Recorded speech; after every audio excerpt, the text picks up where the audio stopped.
Well, again, I addressed this at the beginning. That's part of the question that you get a lot from certain lobbyists who say, you know, they're not following the Constitution now. What makes you think they'll follow an amendment? So let me repeat this. I'll have to repeat it again and again to to some people anyway, and that is that the historical experience demonstrates that constitutional amendments work.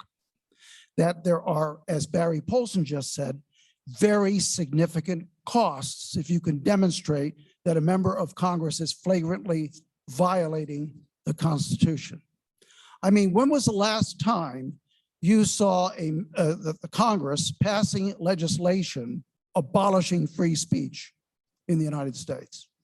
I mean, it doesn't happen. It doesn't happen because everybody understands that there's an amendment to the Constitution saying they can't do that. Sometimes they nibble around the edges, right? It's just like in your states, you almost all have balanced budget requirements, and sometimes you nibble around the edges of that. But by and large, those provisions do more good than they do harm. They do a lot more good. You know why most states have balanced budget rules? Because in the 1840s, several states went bankrupt. They repudiated their debt. And so during the 19th century, the voters started to introduce balanced budget amendments into state constitutions.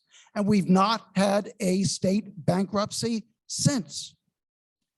The fact is that a constitutional amendment is a powerful expression of political will. It is a direction from the people to those that represent them. You will do this.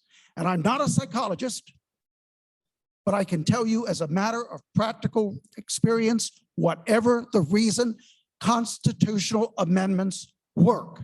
They do. When was the last time, for example, some president tried to run for a third term? President hasn't, because everyone knows it's 2 terms, max, and out.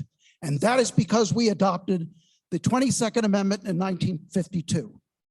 Is there anyone in this room who thinks we would be better off without the 22nd Amendment? Or more to the point, is there anyone in this room who thinks that this 22nd Amendment has made no difference?